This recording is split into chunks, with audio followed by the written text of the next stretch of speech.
말씀의 제목은 기드온과 300용사입니다. 뭐라고요? 기드온과 300용사. 기드온 하면 우리는 오늘 설교 제목처럼 언제나 바로 300용사가 떠올라요. 그래서 기드온 그럼 300용사라고 이제 외치게 됩니다. 저도 주일학교 시절에 공과 공부 시간마다 기드온을 배우면 꼭 기드온의 제목에는 기드온과 300용사로 재미있게 공과를 배운 기억이 있습니다. 그래서 오늘 우리는 이 300용사 그러는데 이 300용사에 대해서 좀 철저히 좀 해부해 보고자 한다는 겁니다. 자, 이 300 하면 딱 떠오르는 영화가 있어요. 그래서 언제나 지난주에도 영화 얘기하고 이번 주도 영화 얘기하고 목사가 맨날 영화만 보고 성경은 안 보나 30년 전, 20년 전에 본 영화 말씀드립니다. 자, 스파르타의 강인함을 잘 보여준 300이라는 영화예요. 이 영화는 이 강력한 페르시아 제국의 그 침략에 맞서서 이제 싸운 스파르타가 나오는 건데, 당시 이제 페르시아가 이 그리스 헬라 지역을 이제 침략하는데, 당시 도시국가 체제였던 그리스 도시들의 이제 비상이 걸리게 되는 거죠. 이 중에 스파르타라는 이제 강인한 아주 강력한 국가, 이제 군인 중심적인 이제 국가가 있어요. 스파르타. 그래서 우리가 훈련을 강하게 하는 그 훈련을 스파르타식이라 그러죠. 그래서 바로 그런 도시 국가였는데, 이 스파르타는 강한 군인을 양성하는 국가 체제였다. 근데 이 스파르타에 이제 페르시아의 100만 대군이 쳐들어오는 거예요. 100만 대군이 어마어마한 숫자입니다. 그런데 이에 굴복하지 않고 스파르타의 300용사들이 아주 가늘고 긴 협곡에서 이 페르시아의 100만 대군을 맞서서 일주일 동안 싸웠다라는 전설과 같은 전쟁. 몇 명이요? 300명이 100만 대군을 맞서서 일주일 동안 싸웠다라는 내용을 영화한 영화가 300이라는 영화예요. 근데 여기에 우리 성경에서도 나오는 그 페르시아가 성경에도 나오는데, 그 페르시아가 우리 성경에는 파사라고 나오죠. 이 파사왕 누가 나오냐면 다리오. 우리가 잘 아는 다니엘에 가면 다리오 왕이 나오는데, 이 다리오 왕의 아들인 크세르크세스, 뭐 XX 뭐 이렇게 써 있어요, 영어로. 그래서 우리 발음으로 하자면 크세르크세스라는 왕이 이제 페르시아의 대군을 몰고 스파르타를 쳐들어오는 장면이 이 영화에 나온단 말이에요. 그래서 우리한테 아주 익숙한 영화이긴 한데, 제가 아직도 스파르타라고 그 영화 속에서 외치면 그 용사들이 와 하고 땅을 진동하듯이 구령하는 그 화답하는 장면이 이제 딱 떠오른단 말이에요. 그래서 300이란 영화를 생각하면 이 구호가 저는 생각이 나요.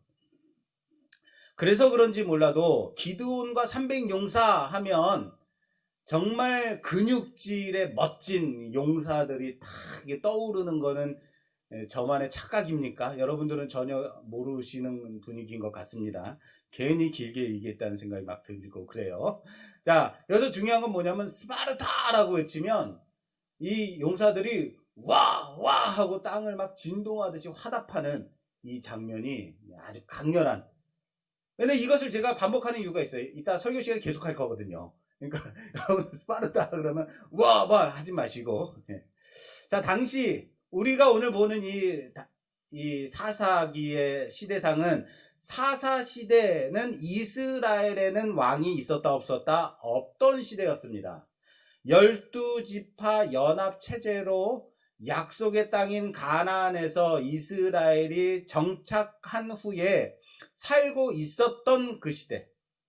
하나님은 너희들이 내 율법을 지키고 나만 잘 섬기면 내가 이른 비와 늦은 비를 너희에게 주어서 먹이고 기르고 하겠다. 이방 나라들의 외침에 대해서도 내가 너희를 지켜주겠다라고 언약을 하십니다.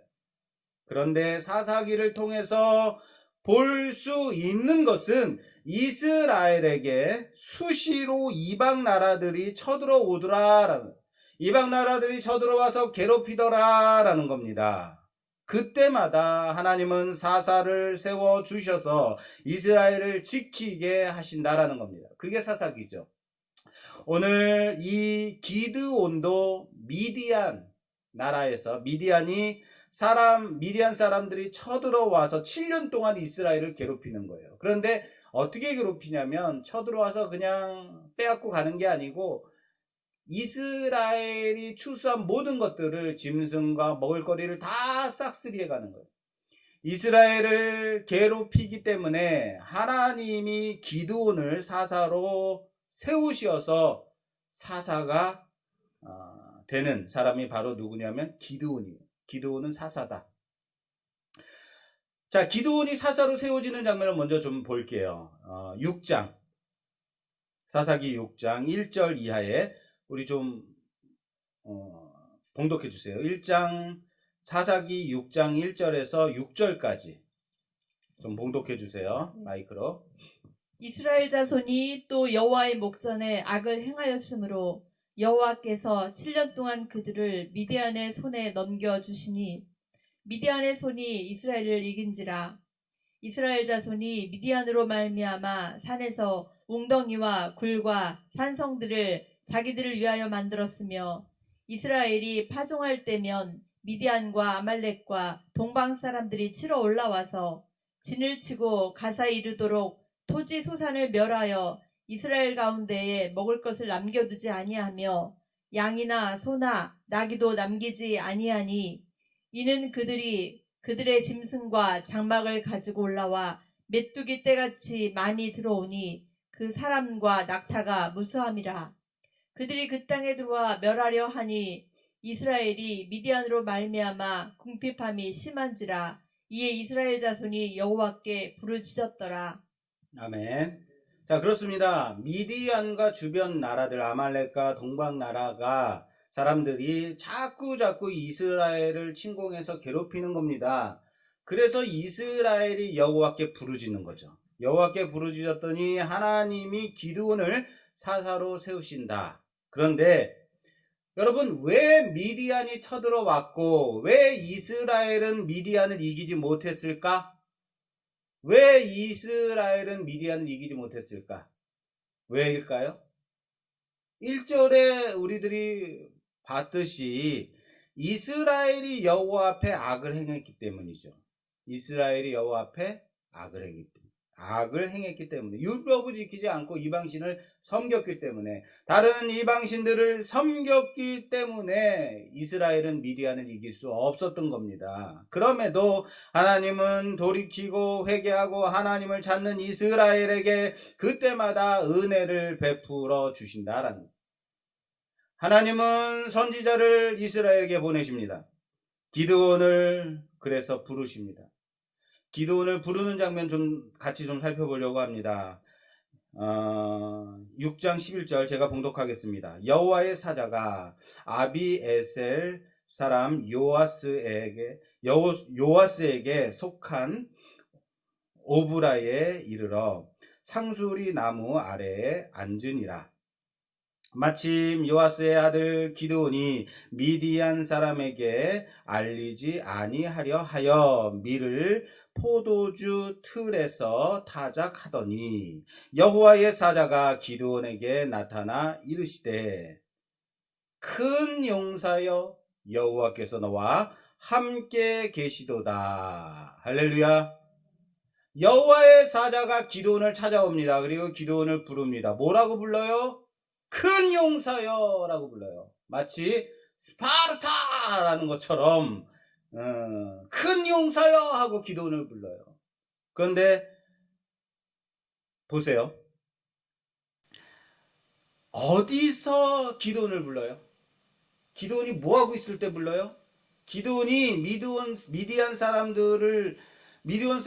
사람들이 추수할 때마다 쳐들어와서 메뚜기 떼처럼 쳐들어와서 먹을 것을 완전히 다 싹쓸이 해가니까 밀을 추수하고 그것을 몰래 터는 거죠. 몰래 포도주 짜는 틀에서 터는데 밀을 턴다. 이게 우리나라 말로 뭐 까분다고 하는 건가요?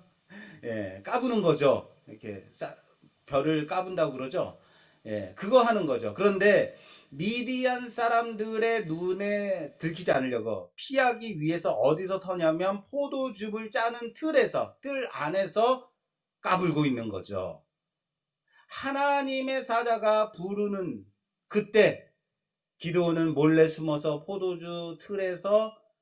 틀에서 밀을 까불고 있었다. 뭐라고 불러요? 큰 용사여. 뭐가 큰 용사입니까? 기드온의 입장에서 여러분 좀 생각해 보세요. 어땠을까요? 얼굴이 화끈화끈하지 않았겠습니까? 몰래 이 장면은 완전히 코미디 같은 장면 아닙니까? 잘 생각해 보세요. 밀을 몰래 까불고 있는데, 털고 있는데 그 좁은 포도주 짜는 틀 안에서 그 먼지를 무릅쓰고 껍질을 날리면서 후후 불어가면서 밀을 털고 있는 거죠. 근데 갑자기 등 뒤에서 큰 용사여라고 하는 소리가 들리는 거예요. 그 장면. 어떻습니까? 큰 용사요. 그런데 다짜고짜 뭐라고 말하냐면 미디안에게 가서 미디안을 쳐 부수라라고 말합니다. 그 장면이 이어서 14절, 6장 14절 이하의 말씀입니다. 여호와께서 그를 향하여 이르시되 너는 가서 너의 힘으로 이스라엘을 미디안의 손에서 구원하라. 내가 너를 보낸 것이 아니냐 하시니라. 그러나 기드온이 그에게 대답하되 오 주여 내가 무엇으로 이스라엘을 구원하리이까? 보소서 나의 집은 므낫세 중에 극히 약하고 나는 내 아버지의 집에서 가장 작은 자니이다 하니 여호와께서 그에게 이르시되 내가 반드시 너와 함께 하리니 내가 미디안 사람 치기를 한 사람을 치듯 하리라 하시니라. 할렐루야. 지금까지 이길 수 있는 상대편 미디안 사람들이었다면 이렇게 초라하게 당하고만 있었겠습니까? 이렇게 초라하게 압제 속에서 빼앗기고만 있었겠습니까? 그런데 그냥 네가 가서 그들을 이스라엘에게서 이스라엘을 그들의 손에서 구원하라. 그리고 내가 같이 갈 테니까 가서 쳐부수라라고 말씀하고 있다는 거예요. 여러분, 이기는 방법은 너무 간단합니다. 미디안을 이기는 방법은 미디안을 칠 때 한 사람 치듯 하면 된다라고 말씀하고 있어요. 너는 미디안을 한 사람 치듯 하리라 라고 말씀하고 있어요. 그렇습니다. 기드온은 한 사람만 이기면 되는 거예요. 미디안 사람 한 사람만 이기면 되는 거예요. 한 사람에게만 이기면 미디안 전체를 이길 수 있다라는 겁니다. 단지 뭐라고요? 한 사람 치듯 하면 되는 싸움이다라는 거예요. 신앙을 하루의 싸움이라고 합니다. 뭐라고 한다고요? 하루의 싸움이라고 합니다. 어떻게 하면 진정한 성도로서 신앙인으로서 살 수 있을까에 대한 대답은 대단히 거창한 거 필요 없습니다. 오늘 하루의 싸움을 이기면 된다라는 겁니다. 하루의 갈등, 하루의 고민, 하루의 염려, 하루의 유혹, 그렇게 하나하나 하루하루 이기다 보면 하루 이기고 또 하루 이기다 보면 그렇게 이기다 보면 어떻게 해요? 온전한 성도로 살아가게 되더라라는 사실을 믿으시길 바랍니다. 사랑하는 여러분, 하루의 싸움에 이기는 진정한 성도가 되기를 주님의 이름으로 축원합니다. 기드온은 메뚜기 떼와 같이 저 큰 무리를 볼 필요가 있다 없다라는 겁니다. 단 한 사람 치듯 미디안을 치면 된다라는 거예요. 그러면 이기는 싸움입니다. 하나님은 기드온을 큰 용사라고 부르셨습니다. 기드온을 큰 용사라고 부르셨어요. 그런데 기드온은 정말 용사 같지 않은 모습을 많이 보여준다는 사실 아십니까? 어디를 봐서 기드온이 큰 용사인가? 기드온은 하나님의 말씀을 믿지 못하는 사람이었습니다. 의심하며 확인하기를 원하는 사람이었습니다. 하나님이 사자를 보내셔서 기드온을 부르셨습니다. 그럼에도 불구하고 당신이 정말 하나님의 사자가 맞다면 하고 하나님의 사자를 시험합니다. 내가 집에 가서 재물을 준비해 올 테니까 그때까지 여기 좀 꼭 계십시오 라고 하고 집으로 갑니다. 그런데 집에 가서 염소 새끼를 잡아서 고기를 번제물로 준비하고 곡식가루를 빻아서 무교병을 만들고 그리고 국을 준비하여서 가지고 와요. 이러니까 그냥 하나님의 사자를 두고 집에 가서 들고 왔다고 생각하죠? 아니요. 보세요. 염소 새끼를 잡아요. 고기를 떠요. 그리고 곡식가루를 주물주물 만들어서 무교병, 떡을 만들어요. 그리고 국을 끓여요. 이게 시간이 많이 걸리는 작업이에요. 제가 집에서 배고프다고 야, 밥 먹자 여보 밥 먹자 그러면 집사람이 저를 위해서 열심히 준비해줘요. 한참 준비를 해줘요. 한 시간 자꾸 시간은 갑니다. 야 대단한 거 나오나 보다 라고 보다 보면 딱 밥상 차린 거 보면은 반찬 한두 개. 여보 더 나올 거 없어? 이거야. 시간에 비해서 나오는 게 별로 없을 때가 많다 이거예요. 근데 여러분 반찬을 그렇게 시간에 비해서 나오는 게 별로 없는데 밥을 먹고 이제 제가 설거지를 또 당번이면 설거지를 해야 되죠. 설거지를 하려고 보면 준비한 건 별거 없는데 웬 설거지거리 그렇게 많은 거예요? 뭐라고 하는 게 아닙니다. 가정 살림이 그만큼 힘들다 라는 걸 얘기하는 거예요. 무슨 얘기 하려다가 하나님의 사자를 기다리게 하고 당신이 사자면 여기 잠깐 기다리세요. 잠깐 기다리세요 하고 집에 가가지고 고기를 준비하고 무교병을 만들고 그리고 국을 끓여가지고 왔다는 거예요. 긴 시간, 결코 짧은 시간은 아니었을 거라는 거예요. 근데 여호와의 사자는 기다립니다. 그리고 그 재물을 받아서 바위 위에 두게 합니다. 그리고 국을 그 위에 부으래요. 재물 위에다가 국을 부으라고 합니다. 그리고는 지팡이를 그 재물에 대니 바위에서 불이 나와서 재물을 불사르더라. 그제야 깜짝 놀라서 기드온이 여호와의 사자인 줄 믿게 되었다. 여러분 믿음이라는 게 이런 거 있으면 안 믿을 사람 있겠어요? 바위에서 갑자기 불이 막 올라오면 여러분 안 믿겠어요? 믿는단 말이에요. 누구든지 기드온이 믿음이 좋은 사람이다 아니에요. 나도 믿겠다 뭐 이렇게 생각할 수 있어요. 그리고 그날 밤에 하나님께서 기드온에게 나타나서 명하십니다. 아버지의 집에 있는 바알 신상과 아세라 신상을 부수어서 번제로 쓸 나무로 태워버리라 라고 말씀하세요. 그리고 기드온은 감히 낮에는 무서워서 그 일을 행하지 못하고 밤에 몰래 종들을 데리고 가서 이방 신상을 부수고 말씀하신 대로 태워서 번제로 태워버립니다. 역시 이 모습 가운데서는 어떤 것이 보여요? 기드온 큰 용사? 동의하기 좀 어렵죠. 찌질한 기드온답지 않습니까? 어디 큰 용사 같아요. 여기서 기드온의 모습. 기드온에게 어떤 큰 믿음이 있다고 보이세요? 그리고 미디안 사람들과 아말렉 사람들과 동방 사람들이 연합군을 이끌고 이스라엘을 쳐들어옵니다. 전쟁이 시작됩니다.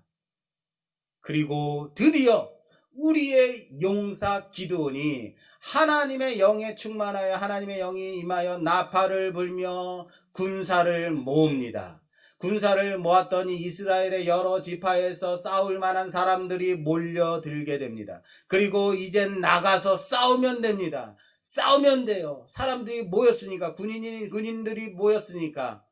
그러나 우리의 기드온 그런 쿨한 용사 아닙니다. 또 의심병이 도져서 하나님을 시험합니다. 하나님, 말씀하신 대로 내가 가서 미디안과 싸우겠습니다. 근데 싸워서 이긴다고요? 미디안과 싸워서 이긴다는 것을 내가 믿을 수 있도록 여기 양털을 둘 테니까 밤중에 이슬이 내릴 때에 양털에만 이슬이 내리게 하고 주변 땅에는 내리지 않게 해 주십시오. 그러면 내가 믿고 나가서 싸우겠습니다. 라고 하나님을 시험해요. 야, 우리는 이런 시험 많이 하죠. 하나님, 이번에 로또가 당첨만 되면 하나님이 살아계심을 믿겠습니다. 예, 하나님은 이 시험에 자존심 상해하지 않으시고 쿨하게 그렇게 증거를 보여주십니다. 다음날 아침에 나가보니 주변 땅은 말라있고 양털만 젖어있더라. 양털을 짜보니까 물이 그릇에 가득하더라 라고 말씀 가운데 나와 있습니다.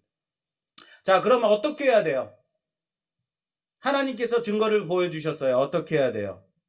그렇죠. 나가서 싸워야 돼요. 그게 믿음인 거예요. 그런데 우리의 기도원 그런 사람 아니라고 했죠. 한 번 가지고는 안 되겠습니다. 목숨은 하나인데 한 번 가지고 되겠어요? 이번엔 반대로 양털에만 이슬이 내리지 않고 주변 땅만 젖게 해주세요 라고 다시 하나님을 시험합니다. 여러분, 내가 하나님이라면 에이, 야, 집어쳐. 너밖에 사람이 없는지 아냐? 내가 정말 다른 사람을 내가 쓰고 말지 내가 자존심 상해서 안 되겠다라고 삐질 만도 한데 우리의 하나님은 다시 기드온에게 이 시험도 증명을 응답해 주십니다.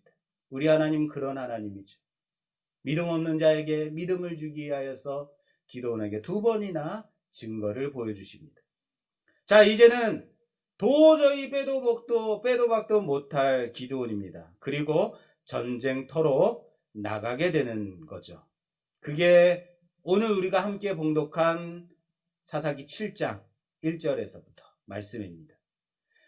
기드온이 나팔을 불고 사람을 불러 모았을 때 모은 전체의 군대 수가 몇 명입니까?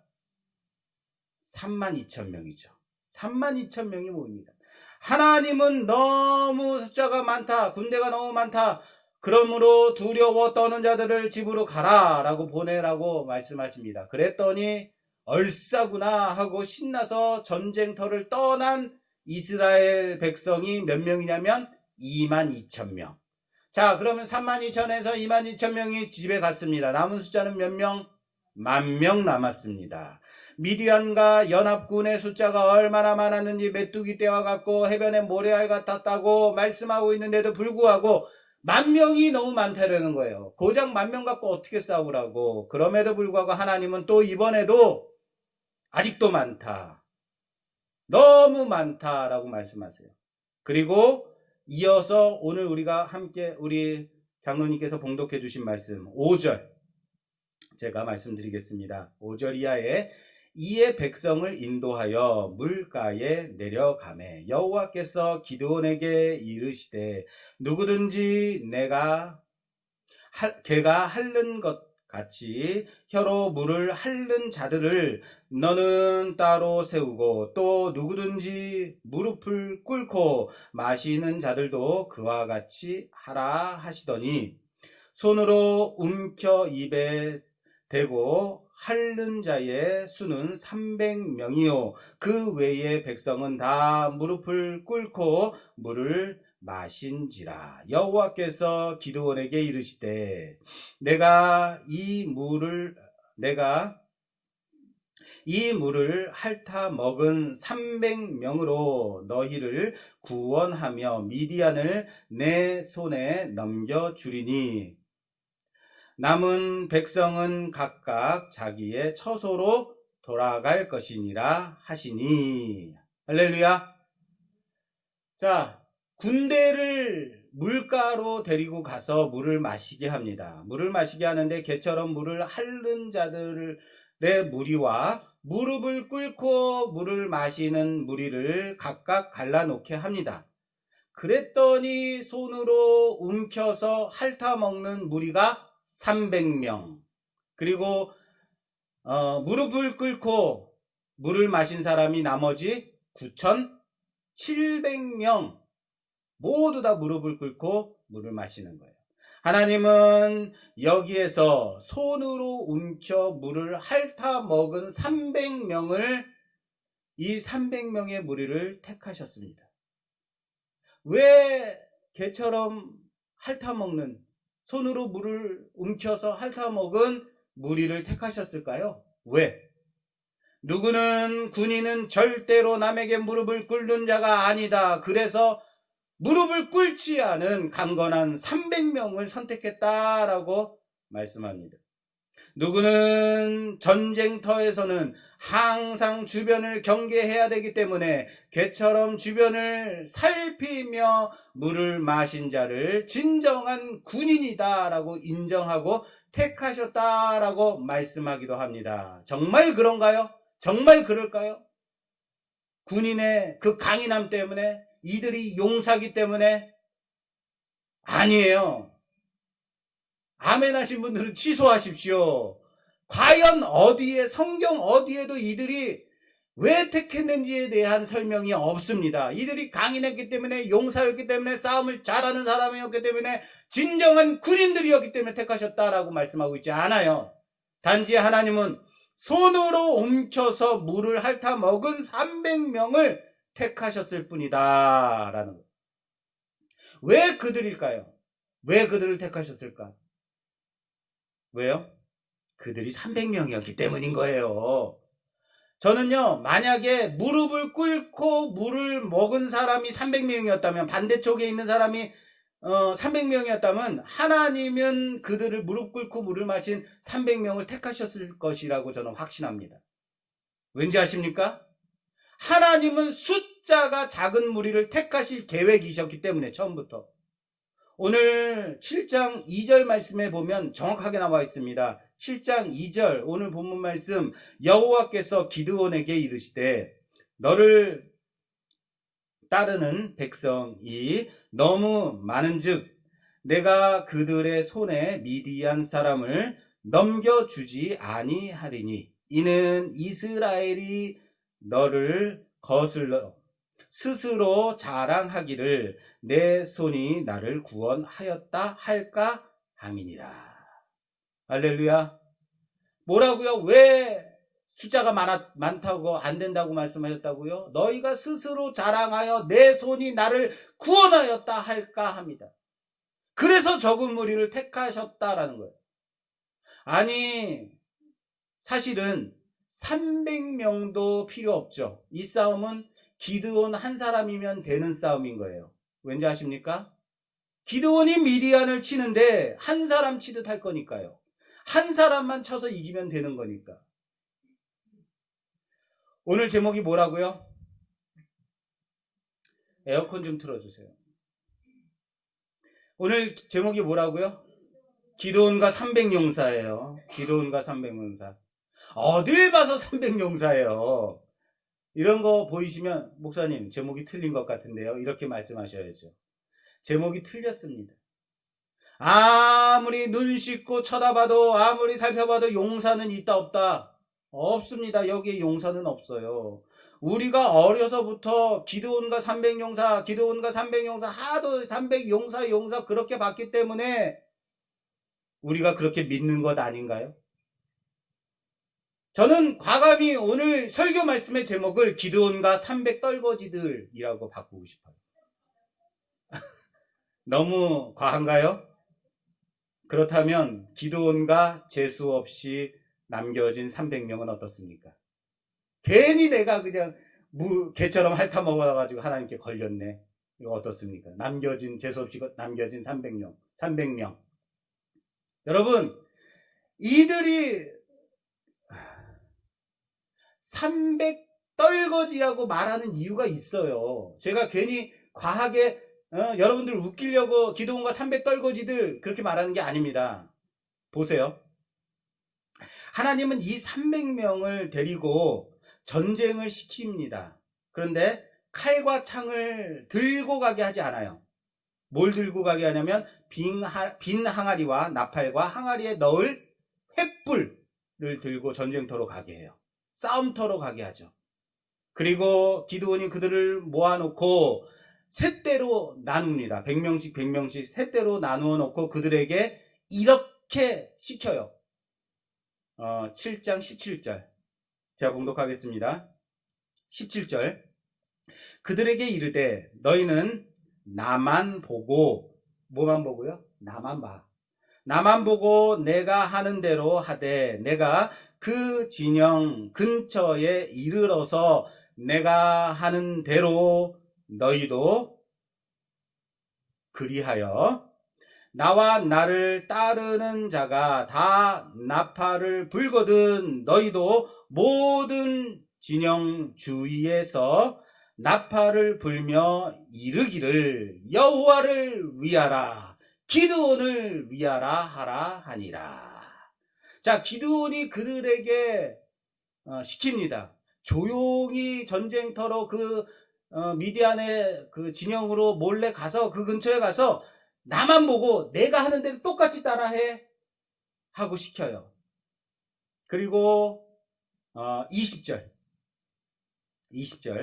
세대가 나팔을 불며 항아리를 부수고 왼손에 횃불을 들고 오른손에 나팔을 들어 불며 외쳐 이르되 여호와와 기드온의 칼이다 하고 각기 제 자리에 서서 그 진영을 에워싸매 그 온 진영의 군사들이 뛰고 부르짖으며 도망하였는데 이렇게 돼요. 자, 재밌지 않습니까? 저는 이 부분을 보면 너무 웃긴 장면이라고 생각돼요. 뭐가 웃겨요? 자, 잘 보세요, 여러분. 성경을 볼 때는 언제나 잘 봐야 돼요. 자, 기드온이 300명에게 말해요. 자, 너희는 나만 봐. 내가 하는 대로 따라해. 내가 나팔을 불면 너희도 똑같이 나팔을 불면서 항아리를 깨뜨리고 횃불을 잡고 외쳐라. 뭐라고 외치라고요? 여호와를 위하라. 기드온을 위하라. 어려운 말인가요? 복잡한 말인가요? 어려운 주문이에요? 뭐라고 부르라고요? 여호와를 위하라. 기드온을 위하라. 그런데 300명이 실전에 가서는 나팔을 불면서 하는 말이 뭐라고 말해요? 여호와와 기드온의 칼이다. 저는 이걸 보면서 이게 느껴져요. 여호와를 위하라, 기드온을 위하라. 이거는 스파르타라고 외치는 그 외침에 힘차게 와 하고 외치면서 사기를 앙양시키는 그런 구호처럼 느껴져요. 스파르타 그러면 그들에게는 서로 간에 힘을 돋구는 구호인 거죠. 기드온이 말합니다. 여호와를 위하라, 기드온을 위하라 라고 말하는 이 구호는 사실 아무것도 아닌 거죠. 왜요? 만약에 여호와를 위하라, 기드온을 위하라 라고 말해야만 했다면 여호와를 위하라 라고 말하지 못했죠. 여호와와 기드온의 칼이다 라고 외쳤으니까 이 전쟁에서 이겨야 돼요, 말아야 돼요? 이기면 안 되는 거죠. 이 구호는 전쟁하고는 상관없는 구호인 거예요. 여호와를 위하라, 기드온을 위하라. 아무것도 아닌 구호죠. 구호는 전쟁과 전혀 상관없는 구호였다. 이것을 여호와와 기드온의 칼이다 라고 외쳐도 이 전쟁과는 그냥 상관없이 이 전쟁은 그냥 이기는 전쟁이었다라는 거예요. 그런데 이 간단한 구호 하나도 제대로 시키는 대로 외치지 못하더라라는 거예요. 그래서 저는 기드온과 300 재수없이 걸려 남겨진 자들, 떨거지들이라고 부르고 싶은 거예요. 여러분, 이 전쟁은요, 용사가 필요한 전쟁이 아니었다는 사실을 믿으시길 바랍니다. 처음부터 이기게 하시는 하나님, 처음부터 이길 계획을 가지고 계신 하나님이 주신 전쟁이었다라는 거예요. 단지 말씀에 순종하여서 나가면 되는 전쟁이었다는 사실을 믿으시길 바랍니다. 그런데 왜 우리는 300용사라고 생각했을까요? 왜요? 전쟁에는 용사가 필요하다고 생각하기 때문에 아닌가요? 우리는 왜 300용사 했냐면 전쟁에는 전쟁에 어울리는 합당할 만한 그런 싸울 만한 사람이 그런 용사가 있어야 된다고 생각하기 때문 아닌가요? 그래서 300용사라 생각하는 거죠. 그렇다면 기드온은 왜 큰 용사였을까요? 기드온 큰 용사 맞습니까? 포도주 틀에서 몰래 남의 눈치 봐가며 숨어서 밀을 털고 있다가 부름을 받았는데 하나님을 믿지 못하고 그 부르심에도 의심하고 2번이나 하나님을 시험한 사람인데도 큰 용사 맞습니까? 큰 용사 맞나고요? 기드온이 큰 용사인가? 여러분, 기드온 큰 용사 맞습니까? 몰라요? 기드온은 큰 용사 맞습니다. 기드온은 큰 용사예요. 왜요? 왜 큰 용사예요? 하나님이 기드온을 큰 용사라고 부르셨기 때문에. 할렐루야. 왜 기드온이 큰 용사라고요? 하나님이 큰 용사라고 부르셨으니까. 우리가 볼 때는 찌질한 기드온임에도 불구하고, 의심 많은 기드온임에도 불구하고, 나중에는 기드온 때문에 이스라엘이 황금의 곳을 만들어서 우상으로 섬기게 할 만큼 못된 짓도 실패한 사사이었음에도 불구하고 기드온은 큰 용사다. 하나님이 기드온을 큰 용사라고 부르셨기 때문에 기드온은 큰 용사라는 사실을 믿으시길 바랍니다. 그리고 이후로 기드온은 평생을 큰 용사로 살아갔다는 사실을 믿으시길 바랍니다. 기드온의 마지막 삶, 기드온이 나중에 죽기 전에 성경은 이렇게 표현하고 있어요. 8장 28절 제가 봉독하겠습니다. 미디안이 이스라엘 자손 앞에 복종하여 다시는 그 머리를 들지 못하였으므로 기드온이 사는 40년 동안 그 땅이 평온하였더라. 미디안이 다시는 그 머리를 이스라엘 앞에 들지 못했다. 이스라엘에게 복종했다라는 거예요.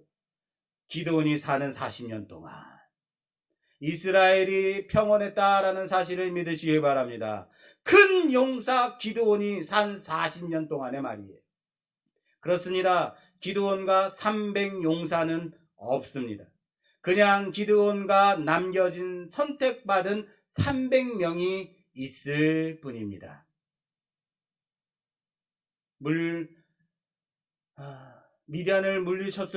그들이 미디안을 물리쳤을 뿐입니다. 물론 정확하게 말해서는 하나님이 그렇게 하신 거죠.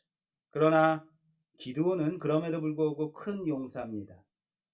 왜 우리가 볼 때는 찌질해 보이고 의심 많고 그런 사람이었음에도 불구하고 기드온은 큰 용사 맞습니다. 왜라고요? 왜? 하나님이 기드온을 큰 용사로 부르셨기 때문입니다. 하나님이 기드온을 큰 용사라고 부르시면 큰 용사인 거예요. 그리고 기드온이 이후로 큰 용사로 그렇게 살아간 겁니다. 미디안이 더 이상 그 머리를 이스라엘 앞에 들지 못하도록 들 수 없을 정도로 큰 용사로 살아간 겁니다. 동의하기 어렵습니까? 그렇다면 제가 이렇게 물어볼게요. 여러분, 우리는 의인입니까? 죄인입니까? 여러분은 의인입니까? 죄인입니까? 죄인입니까? 의인입니까? 그렇게 많은 죄를 지었음에도 의인입니까? 그렇게 죄를 많이 짓고 있음에도 그래서 죄인입니까? 의인입니까? 죄인입니까? 의인이에요? 죄인이에요? 죄인이에요? 의인이에요? 의인이에요. 왜요? 그렇죠. 예수 그리스도로 말미암아 우리를 더 이상 죄에 있다 하지 않으시기 때문에 우리가 의인인 거예요. 예수로 인하여서 우리를 의인이라고 칭해 주셨기 때문에, 의인이라고 부르셨기 때문에 우리가 의인인 거예요. 그래서 의인이란 사실을 믿으시길 바랍니다. 오해하지 마십시오. 여러분들이 의인입니다 라고 말해서 내가 의롭기 때문이지, 내가 의인이니까. 아닙니다. 오해하지 마세요. 예수님으로 인하여서 의인이라고 부르셨기 때문인 거예요. 의인인 거예요. 할렐루야. 그리고 이제는 여러분께 부탁합니다. 의인으로 살아가야만 합니다. 여러분들 의인으로 살아가는 여러분 되시기를 주님의 이름으로 부탁합니다. 기드온이 이스라엘에 살던 40년 동안, 그 40년 동안 이스라엘에 평온이 있었던 것처럼 우리가 이 땅에서 살아가는 동안 우리를 의인이라 부르신 주님의 그 말씀처럼 우리는 의인으로 살아가야만 하는 자들이라는 사실을 믿으시길 바랍니다. 그렇습니다. 하나님은 우리를 의인으로 부르셨습니다. 그래서 의인인 겁니다. 주님은 우리를 친구라고 부르셨습니다. 그래서 더 이상 종이 아니라 친구입니다. 하나님은 우리를 자녀로 부르셨습니다. 믿으십니까? 그래서 우리는 하나님의 자녀인 겁니다. 내가 너를 아들이라 딸이라 부르겠다라고 말씀하셨기 때문에 하나님의 자녀라는 사실을 믿으시기 바랍니다. 내가 자격이 있어서 의인이 된 것이 아닙니다. 자격이 있어서 친구가, 자격이 있어서 자녀가 된 것이 아닙니다. 단지 그렇게 불러주셨기 때문에 의인이요, 친구요, 자녀인 겁니다. 무엇하고 있을 때 우리를 부르셨어요? 무엇하고 있을 때 부르셨어요? 우리가 무엇하고 있을 때? 죄인 되었을 때, 죄인으로 죄짓고 있을 때 부르셨다는 거예요. 마치 큰 용사여라고 기드온을 불렀을 때 그는 뭐하고 있었어요? 용사답지 못했어요. 아니요, 용사가 아니었습니다. 포도주 틀에서 몰래 눈치 봐가며 나 먹을거리 챙기겠다고 그렇게 나를 위해서 살아가고 있었을 때 용사라고 부르셨다고요. 그러나 용사로 부르셨을 때 용사로 쓰임 받게 되었다는 사실을 믿으시길 바랍니다. 기드온에게서 어떤 능력이 나타나고 힘이 생기고 한 것이 아닙니다. 단지 하나님이 기드온과 함께 하셨기 때문에 기드온이 큰 용사가 되었다는 사실을 믿으시기 바랍니다. 하나님과 함께하면 하나님이 앞서 가셔서 대신 싸우시고 길을 내시고 장막 칠 곳을 인도하신다는 사실을 믿으시기 바랍니다. 나는 단지 그 부르신 답게 살아가면 되는 겁니다. 하나님이 저를 목사로 부르셨습니다. 여러분을 장로로, 권사로, 집사로, 교사로, 성도로 부르셨다는 사실을 믿으시길 바랍니다. 목사로 사용하시기 위해서 목사로 부른 거예요. 장로로, 권사로, 집사로, 교사로, 성도로 사용하시려고 그렇게 부르신 거라고요. 아시겠어요? 그러면 그렇게 합당하게 살아가는 우리가 되기를 주님의 이름으로 부탁합니다. 그 부르심에 맞춰 살아갔으면 좋겠습니다. 내가 누군지 알아? 내가 이래봬도 목사야. 내가 장로야, 권사야. 내가 누군지 알아? 내가 집주인이야. 아니요. 그렇게 내 자신을 드러내는 이름이 아니라 하나님의 부르심에, 그리고 하나님이 그렇게 사용하시겠다고 하나님의 부르심에 쓰임받는 도구일 뿐이라는 사실을 믿으시기 바랍니다. 우리는 우리의 어떤 자격 때문에 성도가 된 것이 아닙니다. 단지 하나님의 그 말로 다 할 수 없는 은혜로 말미암아 이렇게 남겨진 300명과 같은 자들이에요. 남겨진 300명과 같은 아무 쓰잘데기 없는 사람들이었다는 거예요. 아무 쓸데없는 떼거리들. 그러나 하나님의 손에 붙들렸을 때에, 하나님이 함께 하셨을 때에 이스라엘을 구원하는 하나님의 도구가 되었다는 사실을 믿으시길 바랍니다. 우리끼리 있으면 그냥 남겨진 떨거지들이죠. 우리끼리 있으면 그냥 남겨진 사람들인 거죠. 그런데 우리 안에 예수 그리스도가 함께 하심으로 교회인 겁니다.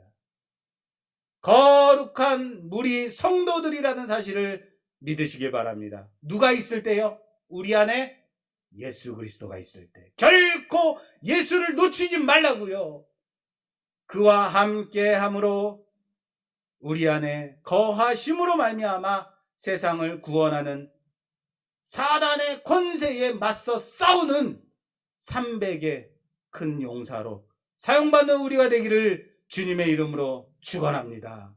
우리는 아무 쓰잘데기 없는 그냥 남겨진 자들이나 하나님의 손에 붙들렸을 때, 하나님의 부르심에 응답하였을 때 기드온을 큰 용사로 부르신 것처럼 300명을 통하여서 남겨진 자를 통하여서 이스라엘 구원했던 것처럼 그렇게 우리 교회를 사용하시고 우리를 그렇게 용사로 쓰이시고 하나님의 구원의 도구로 사용받는 우리 모두가 되기를 주님의 이름으로 축원합니다. 축원합니다.